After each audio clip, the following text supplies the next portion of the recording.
que le président Emmanuel Macron a des mots très forts contre les non-vaccinés. Il ne leur a jamais parlé comme ça. Oui, absolument. Une question lui est posée sur cette proportion de Français qui continuent à ne pas être vaccinés. Il dit, voilà, moi je ne suis pas pour emmerder les Français. Référence à Georges Pompidou, évidemment, arrêtez d'emmerder les Français. Je peste toute la journée contre l'administration quand elle les bloque. Eh bien là, les non-vaccinés, dit-il, j'ai très envie de les emmerder.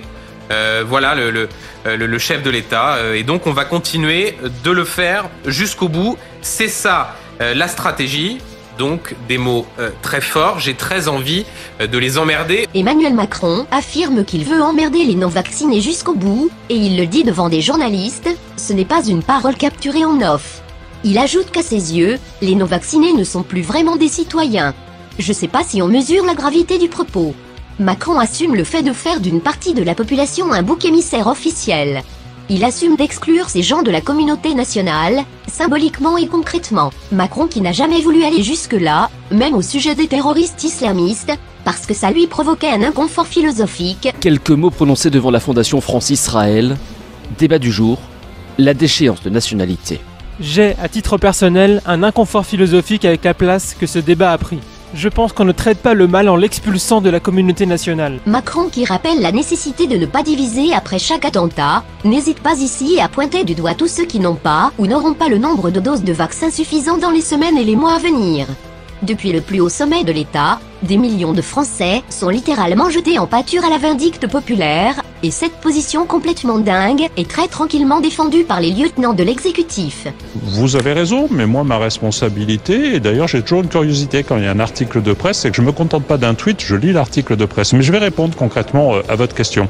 Le président de la République a pris cette formule qui appartient au président Georges Pompidou, il faut arrêter d'emmerder les Français, et à partir de cette phrase-là, il a confirmé ce qui est notre politique en matière sanitaire depuis que nous maîtrisons et que nous diffusons largement le vaccin dans notre pays, celui de faire en sorte que nous fassions porter la contrainte à celles et ceux qui ne sont pas vaccinés et que nous donnions le maximum de liberté tout en les protégeant à celles et ceux qui sont vaccinés.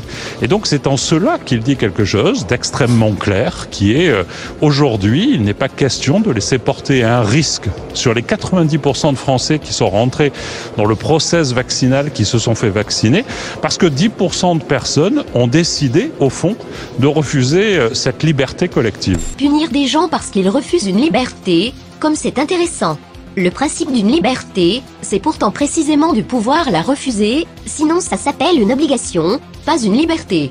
Mais Castaner parle ici de liberté collective, et on sent que c'est le mot collectif qui est ici bien plus important que le mot liberté. Est-ce que vous n'êtes pas choqué quand le chef de l'État dit « un irresponsable n'est plus un citoyen » ? Mais je pense que quelqu'un qui, par son irresponsabilité personnelle, fait courir un risque à la société, ne se comporte pas en citoyen. Donc vous pensez qu'il mais n'est plus un citoyen, ça veut dire se met en dehors du pays.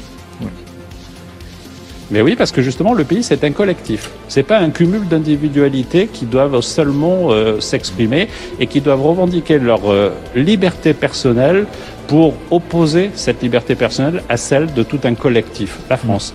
Et donc, je considère que c'est être un non-citoyen ou un mauvais citoyen quand vous mettez en risque la citoyenneté, c'est-à-dire le collectif. Ce gouvernement est qualifié depuis des années de libéral, voire d'ultralibéral, mais il nous fait entrer dans une ère où le principe de liberté individuelle devient quelque chose de honteux, un principe dont les défenseurs doivent être désormais traités comme des ennemis du peuple. Si on suit cette logique, alors il faudrait aussi emmerder tous les gens qui fument, qui sont obèses, tous ceux qui ont plus de chances de peser sur le système de santé que ceux qui ont une bonne hygiène de vie, même chose pour les gens qui ne maîtrisent pas leur véhicule lorsqu'ils sont sur la route, et qui représentent objectivement un risque pour le reste de la société. D'ailleurs, le pass vaccinal, ce n'est pas faire peser la contrainte sur les non-vaccinés pour protéger les vaccinés, c'est faire subir un traitement médical à des jeunes en pleine santé pour protéger des vieux de 90 ans qui mettent en péril la vie d'autrui à chaque fois qu'ils prennent leur voiture. Dans un instant, pourquoi le film catastrophe qu'on nous annonce sur le variant Omicron pourrait tourner court.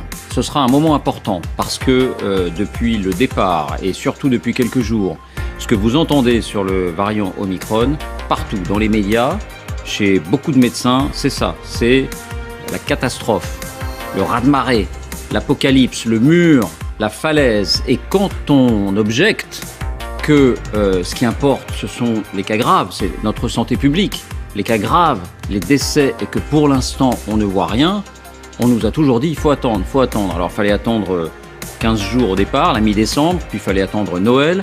Puis à Noël, on nous a dit, il faut attendre encore, il faut attendre la fin du mois. Nous sommes à la fin du mois, les données sont sur la table, nous avons ces données, elles sont claires, on va les examiner, on va en tirer toutes les conséquences et vous verrez que on sera très loin de ce climat de panique qui est entretenu. Ceux qui affirment qu'on ne peut pas surveiller tout le monde et qu'il faut accepter de vivre avec le risque terroriste n'ont aucun problème à mettre en place un dispositif de contrôle généralisé de tous les citoyens. Ceux qui affirment qu'on ne doit pas stigmatiser des personnes en raison de leur foi n'ont aucun problème à stigmatiser des personnes en raison de leur choix. Si des non-vaccinés se font insulter ou agresser dans la rue et même pire, Emmanuel Macron en portera une large responsabilité. On va se parler franchement. Qui emmerde la vie de qui aujourd'hui?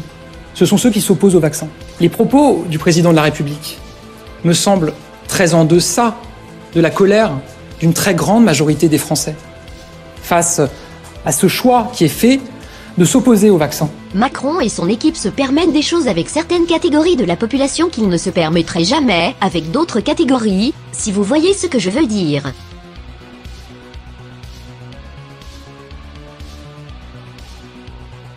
Et ils se le permettent parce qu'ils n'ont pas peur des réactions. Il faudrait peut-être que les dirigeants se remettent à avoir peur. Je ne vais pas en dire plus parce qu'on n'a plus le droit de dire grand-chose de toute façon, mais je pense que vous avez compris. Tout ne fait que commencer. Alors moi en tant que médecin, je ne suis pas là pour juger en fait les individus, je suis là pour respecter leur choix, quel qu'il soit, je pense que c'est important de le rappeler. Et je pense aussi qu'il est plus qu'urgent d'arrêter de chercher des coupables en fait dans cette crise, d'arrêter de chercher des coupables entre les citoyens. Au début c'était ceux qui ne respectaient pas le confinement, ensuite ça a été ceux qui ne respectaient pas les gestes barrières ou qui portaient mal le masque, ensuite ça a été les enfants, maintenant ce sont les non-vaccinés, je pense que demain ce seront les enfants non-vaccinés. Je pense qu'il est plus urgent de cesser tout ça et de se rappeler que les seuls coupables, ce sont les facteurs qui ont contribué à l'émergence et à la diffusion de cet agent infectieux à l'échelle de la planète. Nous allons en parler largement. Ça a l'air de vous heurter ce matin, profondément, peut-être même dans ce qui fait la quintessence de votre mission, de votre engagement. Effectivement, je pense que là, de plus en plus, en fait, on bascule la médecine et la santé publique dans le domaine de la morale. Donc, il y a des bons et des méchants, des coupables, le bien et le mal. Et en fait, la médecine, la santé publique ne devrait pas rentrer dans le champ de la morale. On doit rester uniquement dans le champ de l'éthique, où en fait, on va essayer de trouver la meilleure solution possible, celle qui va faire le moins de dommages, et donc sortir du domaine de la morale pour rester dans celui de l'éthique. T'en as marre des connards qui te mettent la tête dans les chiottes? Bah, tu sais quoi? Peut-être que tu devrais faire des haltères ou prendre des leçons de karaté, comme ça la prochaine fois où il essaie, tu lui mets un grand coup de genou dans les couilles. Petit, tu vois ça? Ouais. C'est quand on est prisonnier de sa colère, c'est l'exemple typique. Ouais, ma poule. Vous voyez la peur s'exprimer?